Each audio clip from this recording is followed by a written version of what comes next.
అగో అన్న ఎప్పుడు వచ్చినవే ఇప్పుడే వస్తున్నావనే అబ్బో అన్న ఎప్పుడో వచ్చిండు అన్న నీకున్న అన్నం చూడంగానే ఏరులై పారుతుంది ఆనందం మొన్న ఆనకు వాగువారినట్టు అన్నట అన్న అబ్బో దీనికేం తక్కువ లేదు నీ చెల్లె చూస్తాను చూడు ఎట్లా చూస్తావు అన్న ఆయన గట్టినే మాట్లాడతాడు కానీ నువ్వు కాలు కడుకుందుపా కాలేం కర్మ నా గాగబెట్టిన నీళ్లు కూడా ఇపో వేడి నీళ్లు మంచిగా తానం చేస్తాడు ఎందుకంటే ఆమెడ దూరం నుండి ఆటోలు వచ్చిండుగా మీ అన్న గున్న ఆయనకు పేంత నొప్పులు పెడతాయి వేడి నీళ్ళతో తానం చేస్తే హాయి వంటది మీ అన్నకు మాసాల్తి మాటలు బగ్గత్తన్నాయి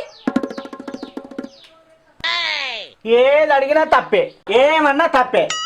కట్నం పైసలు అడిగే వరకు మీ అమ్మకేమో కన్నీళ్ళు వస్తాయి వీడేమో మిట్ట మిట్ట చూస్తాడు ఏంది ఇంకా గింత పొల్లైనా ఇంకా నీకు కట్నం ఇస్తారా ఏంటంటే అడగక ముందే ఆయనకి 3 గిర్రెల బండి కొడుతుంది నేను 2 గిర్రెల బండి అడిగితే ఏడుతుంది మళ్ళీ మీదికెళ్ళి ఏడుకెళ్ళేమంటో బిడ్డ ఒక్క కొత్త లేవు ఒక్క పైసలే అంటది గట్ల కాదు కానీ వానమ్మ వాని కొనిస్తుంది నీ అవ్వ నువ్వు అడుకోరాదు మా అవ్వ నువ్వు ఎందుకు అడగాలి మా పని ఎందుకు అడుగుతానే నీ అవ్వ అత్త పట్టి అడుగుతున్నా నాకు వచ్చే కట్నం పైసలు అడుగుతున్నా అబ్బో నీకు సైకిల్ దొక్కరా కానీ ఎక్కడ పడితే అక్కడ తప్ప పడతా కానీ ఇంకా నీ ముఖానికి బండి సైకిల్ ఏందే తొక్కాలే బండి అనుకో ఉరుకుతుంది అయినా కింద సైకిల్ ఉన్నది వేరే బండి ఉన్నది వేరే ఆ లెవెలే వేరే అయినా నాన్న నా సైకిలే నీకు దొక్కరాదు మావయ్య వాళ్ళు బండి పెడితే మాత్రం నడుపుతావా నువ్వు ఇంట్లో ఇసురు ఉంటాయి చెడిపోతుంది బిడ్డ చేతిలో సెల్లు ఇంటి ముంగడ బండి ఉంటే ఆ లెవెలే వేరు సరే బావా ఈ పండుగకైతే నువ్వెదరా ఎట్లన్నా చేసి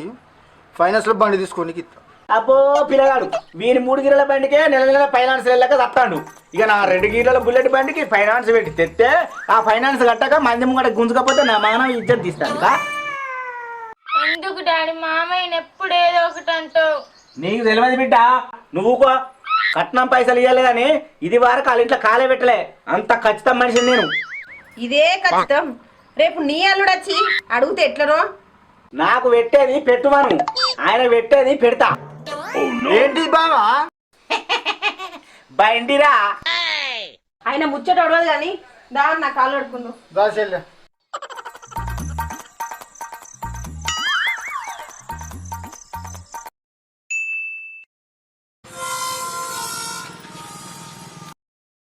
అన్న చిట్టి మామయ్య నీళ్ళు లేకపోయి సాపేసి కూర్చుండే పెట్టు నీ అన్నను అట్లా పోయి 10 మందిని పట్టుకొస్తా ఫంక్షన్ చేస్తాం ఆపెందుకు మా అన్న కుర్చీలో కూర్చుంటాడు